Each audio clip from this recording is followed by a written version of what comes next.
guys, it's Lisa. It's spooky season. And do you know what the spookiest thing ever is? It's Patti LuPone giving up her equity card. Oh, R.I.P. equity card. She is a legend.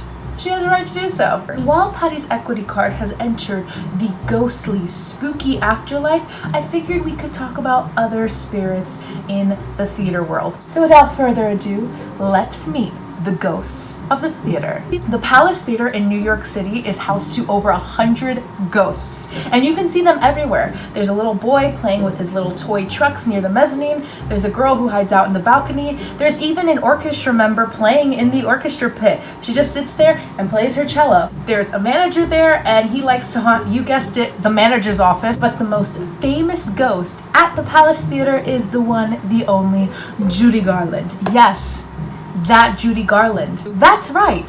Somewhere over the rainbow isn't something way up high. It's a land of ghosts in the Palace Theater. Judy Garland is said to hang out in the entrance and exit door that she used to use a lot when she did her concerts at the Palace Theater. There have even been reports of people hearing the Steinway piano being played at night. Could you imagine just being in this theater and you hear Somewhere Over the Rainbow on the piano? But forget Somewhere Over the Rainbow, I want to hear Happy Days. But Judy Garland is not the ghost to fear in the Palace Theater. The creepiest ghost in the Palace Theater is a ghost named Luis Borsalino, who was an acrobat who fell to his death doing a tightrope stunt in the Palace Theater.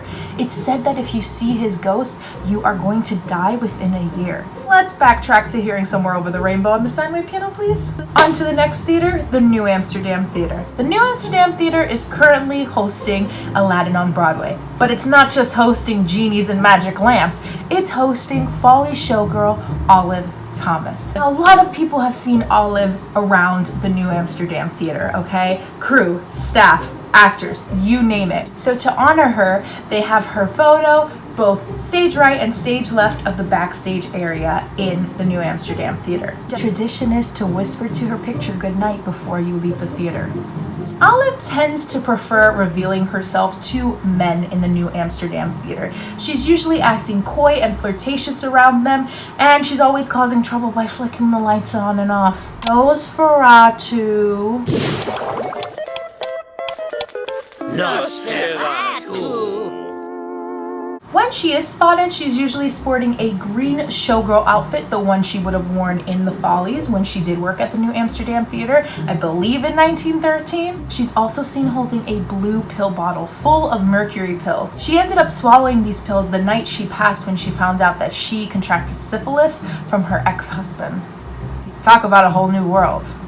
Next on our list is the Belasco Theater, housing none other than David Belasco, the man who named the theater after himself. David Belasco, of course, was a theater man himself. Why wouldn't he be if he didn't own a theater, right? He always sat in this particular section in his theater, and his ghost is usually seen in that section where he used to sit, take notes of the actors, and pinch ladies' bums, you naughty, naughty boy. Also, I hope that was consented, because then this isn't a fun fact.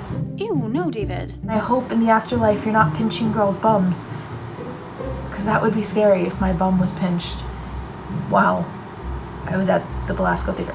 There's also an apartment above the theater which he housed in until 1936, and no one has ever lived there after that.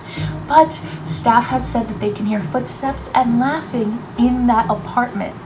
It's said that if you see his ghost the opening night of your show, it is a blessing. Talk about a nice opening night gift. The Eugene O'Neill Theater is currently housing the Book of Mormon. Hello to two ghosts in particular. I don't know their names, I'm not even gonna lie to you. Maybe I should have done more research, but I don't know the two names of the ghosts who haunt the Eugene O'Neill Theater, but they are very mischievous ghosts, okay? They like to tug on actors' hairs, they like to whisper in their ears, and they like to just cause mayhem while the shows are going on. Good luck to anyone who's in the Book of Mormon currently. Gershwin Theater is said to hold 3 ghosts that like to tap on people's shoulders so that when they turn around, there's nothing there. Talk about wicked.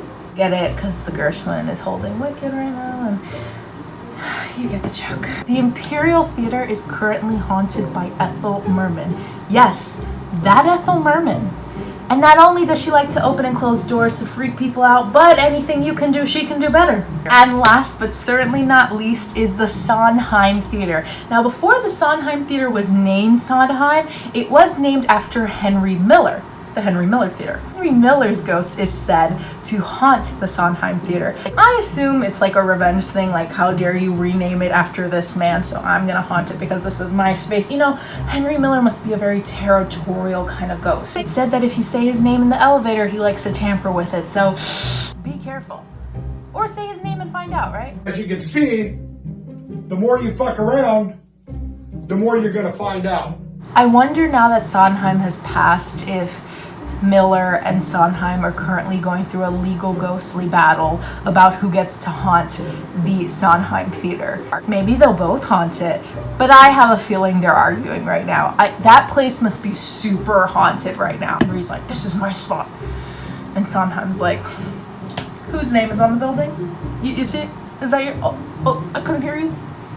Right, get out. Those are all the ghosts that I'll be talking about today that live in the theater. Of course there are more ghosts, of course there are more theaters. I just mentioned the ones that just happen to reside in ghostly theaters in New York. If you want to learn more about the ghosts that overtake our theaters, not only in New York, across America, across the world, let me know down in the comments below and maybe I'll make a part 2 to this video. Also, if you like this video, you learned something new about your favorite theaters, go ahead and hit the subscribe button. I make theater content because I'm a theater dork.